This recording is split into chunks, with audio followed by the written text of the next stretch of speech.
Welcome back to the podcast that explores how to create meaningful art experiences in the built environment. I'm your host, Martha Weidman, CEO and co-founder of 9.arts. If you haven't already, be sure to download the state-of-the-art report at the 9.arts website, 9.arts.com. This is the place where we bring heart and soul to the data of our survey, stories behind the numbers, the human element to the statistics, and you can definitely learn more about the ROI of art and culture by downloading that report. Our guest today is Jon Buerge, Chief Development Officer at Urban Villages. Jon talks about real estate's impact on environmental health. So a lot of us might think about green focused issues as being, plastic bottles or recycling. But have you ever thought about construction waste, energy usage, or the commute? And Jon talks about how real estate companies have a responsibility to put that at the forefront of their thinking. I think you'll enjoy our conversation today. Learn more about Jon at Urban Villages or on LinkedIn, and enjoy the show.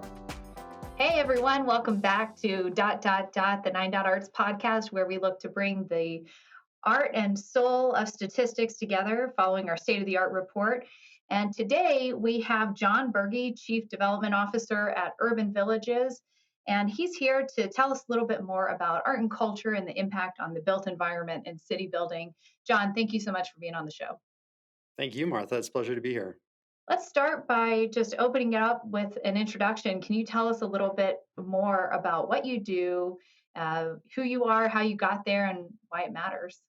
Absolutely. I have the honor to work for an extraordinary development company and based here in Denver, Colorado. And, what's a little bit different about us is that we really work at the intersection between financial stewardship and environmental stewardship in real estate. And our focus has been, how do we develop, manage, invest in projects that make financial sense, but that are also doing things transformational in the environment. And so our projects include pretty incredible projects like West Village in Davis, California. We finished that project 10 years ago, and it's still the largest net zero energy project in the country. We really see how impactful the real estate industry is on the environment, the health of our planet, and it's absolutely instrumental. There's no industry that has a bigger impact on the environment than real estate, and we continually try to explore new ways to do projects that are healthier, that are building out of more renewable materials, that are operating more efficiently, all without sacrificing our return on investment. We like to say that if you want to change the world, show people how to do the right thing and make just as much money. And that's really what we've specialized in. Here we're talking about, art and culture. And I think that's a really important thing about creating great projects. When I think of art and how it incorporates into the built environment, art to me is the materiality of emotion. It's where you get to physically see human emotion. And, if you think about real estate and our experiences in different places, a lot of it has to do with our personal connection to those places. That either happens through emotional interaction, through art, or through experiences. And so in order to build something that's truly memorable and something that that has an impact on people's lives and attracts people to an area, you have to start thinking about those emotional experiences, and art is such a big part of that. And maybe art is experience too, right? We've all seen Meow Wolf. I'm not sure if you've been through their new flagship in Denver, but I think it gives a whole new definition to art as experience. Absolutely. It's so immersive and incredible. I love it.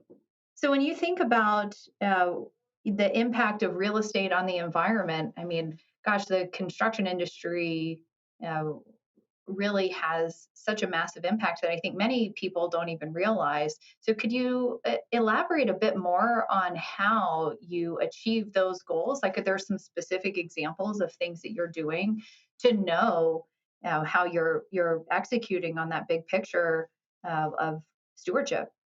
Yeah, absolutely. I'll start with a couple statistics. 39% of the greenhouse gas emissions on the planet come from buildings.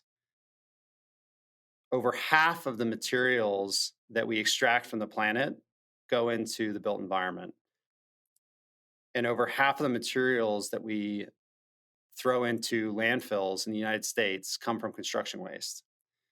So when you think about the overall impact of real estate, most people think about single occupancy vehicles or mass transit, or recycling water bottles. I mean, that's what people think about when they think about environmental impact. But the reality is there is no industry on the planet that has a bigger impact on the health of our planet. And so when we talk about why should real estate professionals really take this seriously, the reason is because we are contributing the most to the problem and have the best ability to make a positive impact on the planet. When you think about how buildings, how real estate, how the built environment affects the planet, you have to look at it from a couple different angles. One is in the materials that we use to construct buildings. And we call that kind of the embodied carbon footprint of a building. Most buildings are built out of, most commercial buildings are built out of steel and concrete, two extracted materials that are very carbon intensive to create. And so, one of the things that we've really focused on is either adaptive reuse of existing buildings, taking an existing building, renovating it, modernizing it, and giving it a new life, a new future. And so, you don't have to then extract materials to build a new building if you can reuse it and repurpose it. And then if you are going to build a new building, it's about really using thoughtful materials that have a lower carbon footprint than others. So, for example, we're building a building in the Golden Triangle that's going to be 100% built out of mass timber. All timber is something that can be regenerative. It holds carbon in its structure and it can be regrown. And so the idea is by building a building out of glulam and cross-laminated timber, you're building out of a renewable material versus steel and concrete. So it's about the materiality of the building. Then you go into the operational side and all of the energy and the carbon that's consumed in operating a building. And so we really try to focus on ways that we can reduce our energy use, through simple things like motion sensor lights and building automated systems and different ways of reducing our energy use. But it also goes a layer deeper. It goes into your waste stream management. We work tirelessly to avoid sending things to the landfill. And so we have infrastructures in all of our buildings that allow for our tenants to compost, to recycle, and to make that really easy. And so it's about the waste stream management. It's also about landscaping. People don't think about landscaping as a positive or a negative thing when it comes to the environment. But the reality is that most landscaping practices tear up all of the plants 4 times a year, wrap them up into trash bags, and go and dump them in the landfill. And that emits greenhouse gases and it creates more of a carbon footprint. And so, what we've really started to implement recently is more sustainable landscaping practices where we're planting something that looks good every season of the year and we're letting it continue to mature and we're not continually removing that material. And so, there are a lot of different layers that we can go through in the real estate world. And a lot of them aren't really cost burdens. A lot of them create reductions in operating costs and create a better environment that's more attractive to tenants. And so our occupancy gets increased. So for us, it's all about making market setting returns. We are stewards to our investors. We are maximizing our return on investment. And we are also doing anything and everything we can to reduce our carbon footprint of every project that we're a part of. And it's not never one or the other. We never try to compromise on one or the other. And I think that's where we're really focused and where we're making a difference. I had the privilege of getting a behind the scenes tour of one of your properties in Seattle, the Rail Spur, and the landscaping on the rooftop there is gorgeous. And it looks totally different and really applicable to the city and the site where it is. So you can tell that the work is going in to be regional and making sure that the plants are sustainable and going to be natural and healthy in those environments so that you don't have to change them out every year. So I've had the pleasure of seeing that firsthand come to life. And there's so many aspects of office design that are leaning towards having those attractive spaces that have things like art or plants or open areas that are going to be assets for tenants down the road. Uh, Now that open space on that building is pretty significant, right? It's got a pretty large footprint. And so, did you make a particular decision in the design process to say, yeah, we really need to focus on having that indoor outdoor connection at some point? Yeah, absolutely. And I'll get to that in a second. But one thing with Railspur, we're here to talk about culture and art and how important that is. You know, this project Railspur is in Pioneer Square. It's the birthplace of Seattle, and the buildings that Railspur comprise of are 150-year-old buildings, and they have a story. And they have character and they have connection, emotional connection to so many people that grew up and live in Seattle, and they've spent time there going to different bars and restaurants that have been in the buildings. And so the thought of removing that fabric is really horrifying. And so what we tried to do is we embraced the existing buildings, but we also realized that those buildings, when we acquired them, were all unreinforced masonry buildings, and we're in a high seismic zone. So in the event of an earthquake, these buildings were unsafe.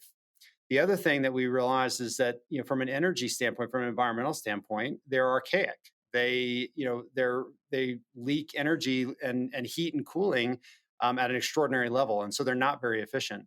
And so what we really tried to embrace was, how can we retain the character, the culture, the connection to the community, but truly modernize these buildings?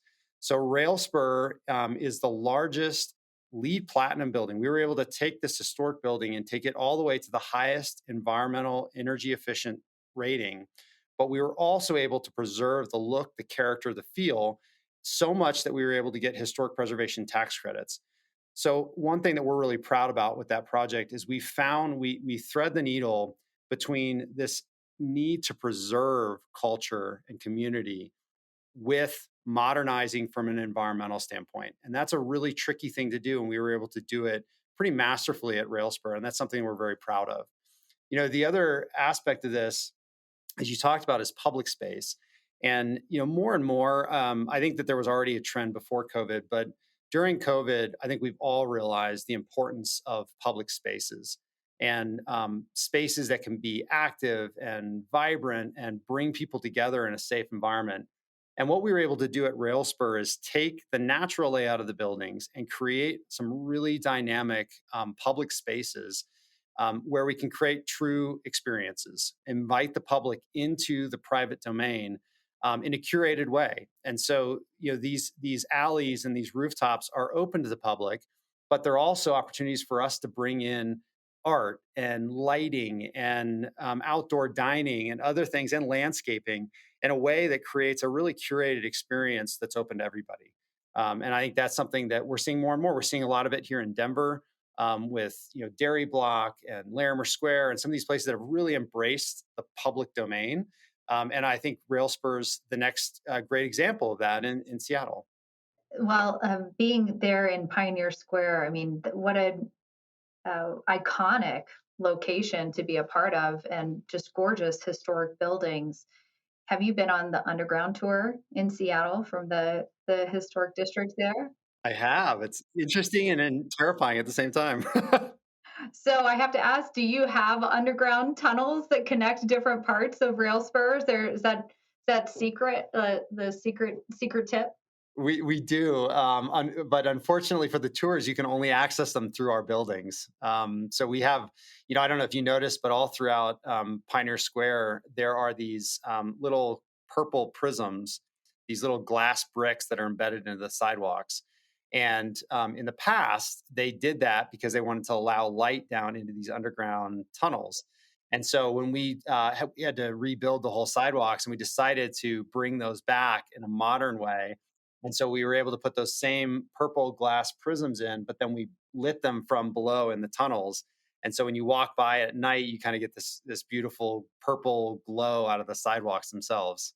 Well, public experiences is huge, and as we've seen with COVID, so many people are transitioning to maximize indoor and outdoor space, and really, uh, you know, feel like you're part of a community, right? Have soul and activity on the street, on the outside, on the inside, and have almost like permeable buildings, right? That people can be a part of.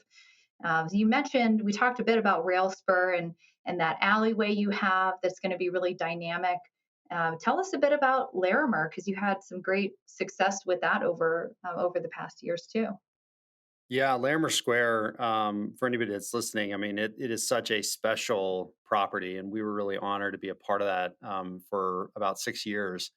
What's unique about Larimer Square is that it's under common ownership on both sides of a street, and so unlike a lot of properties, we were able to kind of curate a complete experience by having the entire block and being able to control the street that comes through the property. It's a collection of 22 of the oldest buildings in Denver, all with very eclectic architecture and programming. And we had 33 different restaurants and retail tenants, so we had a really unique experience from a tenant standpoint. And there's a long history going all the way back to Dana Crawford, who saved the property in creating a destination district full of local tenants and a really curated experience. What's interesting and what was the most exciting part of our experience with Larimer Square was when the pandemic hit. Prior to the pandemic, Larimer Square was doing well. We had a lot of visitors, some of the most successful restaurants in the city, and it was thriving. And it had a very busy street that went right through the middle of it. The pandemic hit, and overnight it completely vacated. And I have these very memorable experiences of walking down Larimer Street in the middle of the day and not seeing another human being for blocks, which was just bizarre because this was the sort of heart and soul of our city, and it was completely empty. That experience. Yeah, exactly. And it was interesting right away. Larimer Square was really put together with the intention of having a very local presence, and so there was a lot of local businesses, and a lot of those folks were less prepared than big corporations for a complete shutdown of their business and no revenues. And so we had to work very quickly to connect with all of these business owners and try to figure out how could we help them through this. So very quickly, we met with all of them. We went to creative rent structures where we were able to reduce or completely remove their rent burdens. We quickly tried to figure out how can we reemerge from this mess, and we were able to come up with some really interesting solutions collaboratively with all of our tenants. One of the things we did right away is we shut the street. So we worked with the city and said, you know what? During COVID, traffic is not much of an issue. More and more people want outdoor spaces, and with social, distancing and everything else, most of these restaurants can't open without having more space. And so we were able to work with the city to quickly shut down the street. We were able to work with all of our tenants and with excise and license to expand patios into the street. We very quickly worked with Sonar, an amazing public art company that came in and painted it was about a 300-foot long art mural that completely painted the street and created, transformed what was a vehicular dominated space into something that felt very, very different. It felt like it was meant for people. And it was very Colorado focused. We had the Colorado color schemes and the flag and different things, and really meant to embrace Colorado. And we did a lot of things with our landscaping. We started bringing in a lot of landscaping. We brought in musicians and poets and different people to come in and create a vibrant park-like experience in the middle of the street. And what was remarkable is that it just came raging back. And I don't know if you visited Larimer Square in like late May, but the city was still quiet. And then you would walk by Larimer Square and it was like packed. And it really, to me, it kind of reiterated the importance of community, about partnership with your tenants in the city, about art and the real value of art. After we sold Larimer Square, the buyer ended up stripping out the art mural, and it completely changed the environment. Like having that mural on the ground made it feel like it was for people, and when it was gone, you really missed it, and it felt like you were back in a street. And so, it's the multiple layers of art. It's the natural architecture, it was the landscaping, it was the music, it was the live, musicians, it was the poets, the mural. Like I said, it was about a overall experience that just infused life and energy into that block in a really remarkable way. And in a way, it almost worked too well, where we ended up having people complaining to the city that there was not enough space for social distancing because there were so many people coming to Larimer Square that we kept getting calls from the mayor's office saying, what can we do to to reduce the traffic so that there's not so many people? And you would walk a block off and there's nobody in sight. And so it was I think, a perfect case study about the importance of the public domain, the importance of art and culture, and the importance of community and partnerships within communities. So creative placemaking is really, it almost feels like a buzzword now, right? You hear people talking about placemaking, and this concept is now more mainstream. I feel like in the example we just described, that might be an example of placemaking. For you, are there, if you had to do it again, are there key components? What kind of advice might you give to someone else who's trying to create an experience like that? Well, I think that it's unique to every place. And I think where people get it wrong is when they try to prescribe it in some way. And it's why a lot of the national development companies that have, shopping malls or different things have a really hard time with it, because what might work in Nashville might not work in LA. And the reality is that placemaking has to be authentic, or it will never work. Which really means that it goes to the community and it goes to culture. And I think that you can find those little gems, and there's certain aspects of placemaking that are important. You have to make it comfortable. You have to make it feel safe. You have to bring life and energy and people into a place in order to create a beautiful place. But there are so many elements that are specific to the geography, specific to the communities in which they're in. And if you try to force that, it just doesn't really work in the same way. And I think that, for me, it's about understanding the key elements, creating a canvas in which people can create, and then putting together the right people that can then create the place. So, a lot of that, one of the examples is working with tenants. Um, a lot of times, there's this wall between the tenant and the landlord that starts at their front door. And so everything that's like outside of the door is the landlord's responsibility. And so they're supposed to create that place. But the reality is that the tenants is where most of the creativity comes from. And so one of the things that we've had success with is partnering with our tenants, finding the right tenant to begin with, and then really leaning in and supporting them, partnering with them on creating a great environment, where their space spills out into the public world, into the sidewalks, into the streets, and the alleys. So I think that's a key thing. And then I think the other aspect of that is creating real strategic partnerships with the community. And whether that's community organizations or individuals, individual artists or leaders within the community, and again, you create the canvas in which they can create. So it's about finding in Seattle, for example, we've built a relationship with Western Neon, and it's this remarkable, neon artists, but they're also a studio and a school. And so they're attracting these creative minds from all over the country, all over the world, to use neon as an art medium to create really unusual and special art pieces. And so we've been working with them. We donated some space to them, and we've really gotten to know them. And so we're partnering with somebody that's local, that understands that community, to help us with some really key installations that will help to create that sense of place. And it's not coming from some other city somewhere else. It's very local, it's very real, it's recognizable to people that live there, but it's also spectacular and beautiful, and creates an environment that's really, really special. Well, when you are thinking about, very early stages of the project and thinking about involving different creative and cultural partners, do you have any considerations that you're thinking of in terms of when you're supposed, when you start thinking about this, who should be involved and how you figure out a budget? Yeah, I mean, it's tricky, and I wish I had a right and wrong answer, and I don't. I think that it is just like placemaking. It's unique to every project, and it almost has to be that way. Um, I think that when you're thinking about how you curate it, in my mind, it does have to be organic.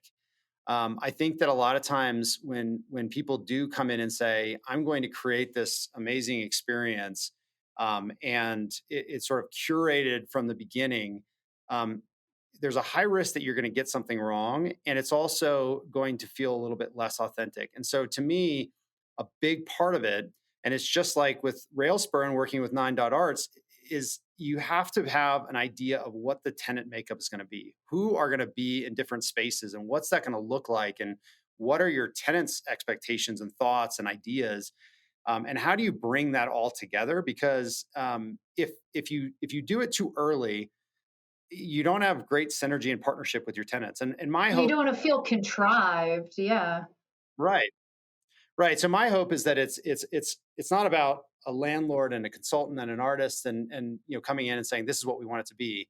To me, it's a broader conversation that involves your tenants, your neighbors, and the artist community in a way that is not prescribed and allows it to be, in a way, I don't want to go in with any expectations, because I probably am wrong if I were to have an expectation. So you sort of go in and let the conversation, let that evolve organically, and then hopefully it's a better product that's everybody has buy-in, and there's just more enthusiasm around if you do it that way. And I also think a part of it too is that you have to. One thing I absolutely love about art is the fact that it can always change. It's always evolving. And I think that's something too that's really important, is that it's not like a line item in your budget, in your development budget, and you finish it and you walk away and you're like, I'm done. To me, it's about an environment in which you're bringing artists in constantly, and you're encouraging a dialogue around the art, and that in a way the scarcity of it, if it evolves, if it leaves, it creates a sense of people wanting to be there constantly because they want to see it before it's gone. And so I think that those are, you can't do that with all installations, but with at least some of them, it does create a little bit of an enticement. Well, in your sector as Chief Development Officer, tell us maybe a little bit more about what that means and what trends you're seeing in your sector that might impact how you think about the future. Yeah, I mean, when I look at the last 2 years, in my mind, there was sort of a great awakening um, on our earth. And, there was a lot of bad, but there was also a lot of good that came out of that. And I think that people, consumers, are more aware and more um, engaged in the impact of what we do.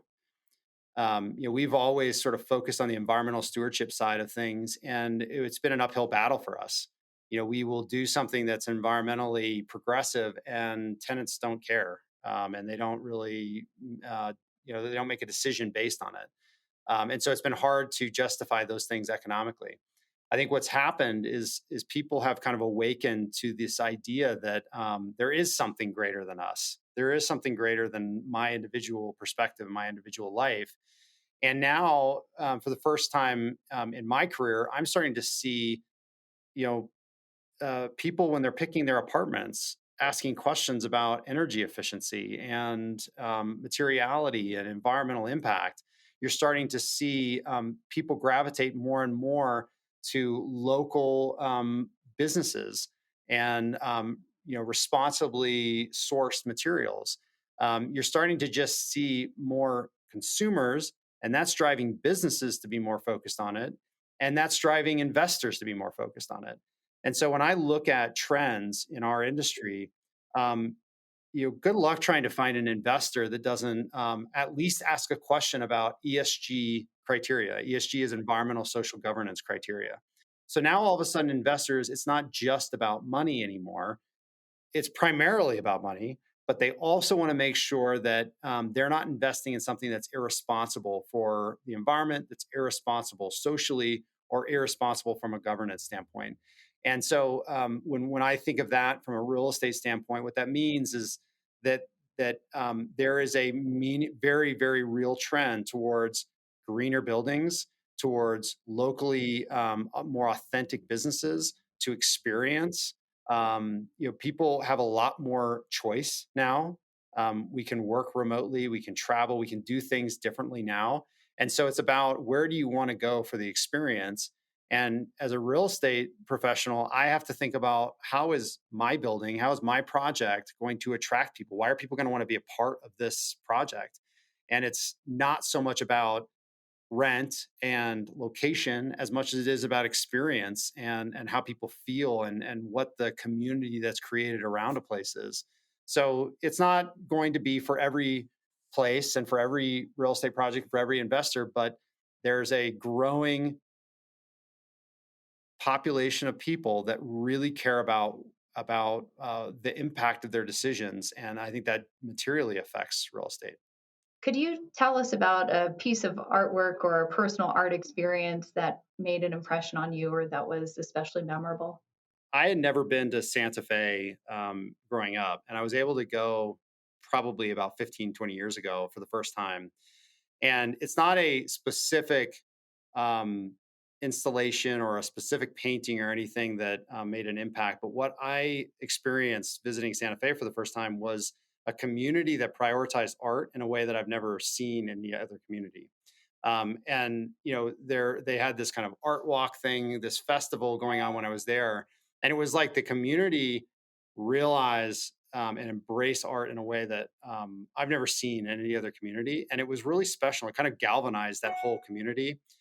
So for me, when you're in a place where artists come together and embrace different mediums, and prioritize art and culture, it creates a magical experience. And I think I experienced that firsthand in Santa Fe. And I know there's a lot of places and districts within cities where art is really a part of the fabric, and it completely changes it. And what's interesting is that when you really start to look at districts and areas that prioritize art, you end up creating an economic model that's really positive.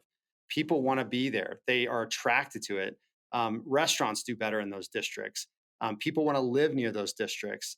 It is a incredible economic impact, as well as an emotional impact for those communities. When you talk about the social side of things, that's also an area in which a lot of times you can revitalize an area through art. So it's not just about having this wealthy neighborhood that prioritizes art. A lot of the most authentic and incredible districts are actually low income areas where they've just embraced an artist community, and sort of created a revitalization. So for me, I'm not going to point to any single piece of art. I've had a lot of incredible experiences, but when you see it together and leaning on each other, that's to me when it's the most powerful. Well, thank you so much for being on the show today, John. It's great to have your perspective to share with our listeners. Is there anything else that you'd like to touch on today, or something that we didn't talk about that you'd love to share? The only other thing I would say is that a lot of people think of art as a painting on a wall, um, and to me, art is much bigger than that. And in our industry in real estate, architecture can be art, and in many ways it is. And I think it can be a very powerful medium for art. I think that all the different ways that you can think about art and incorporating nature. I see some of those beautiful um, experiences in art and nature. You were talking about the Grand Tetons, and like there's some beautiful. It's a natural art, but it's art, and to me, it's the combination of all these things that come together. And I think expanding, the common perspective of what art is can create a more holistic experience, because it is about all these different layers, and it's about culture and architecture and music and all these different things coming together that creates truly magical and emotional experiences. So I think that in the built environment, when you forget about that, when you forget about that, the buildings, the sidewalks, the trees, the tenants are all part of the masterpiece that you're creating, that's when you create sterile environments. And it's really important to realize that, yes, you can install great art pieces, but it's also about an overall experience that has art from a lot of different angles. And you have to remember that when thinking about the built environment and how you build communities. So, if our listeners want to learn more about you and the work that you're doing, Jon, where can they find you? Our website, www.urban-villages.com. And we're based here in Denver, Colorado, but we do work all over the world. Well, thank you so much for being on the show today and sharing your insights on city development, materials, choices, and building a hot mess of creativity that worked out in all of the best possible way. Thanks so much, Martha. Well, thanks for tuning in for today's episode of ... And to keep up with our latest, be sure to subscribe to 9.arts on YouTube or to ... wherever you get your podcasts. Do you have feedback or ideas for the show? Well, email us at letstalk@9.arts.com. And until next time, on behalf of everyone at 9.arts, here's wishing you some inspiring art experiences.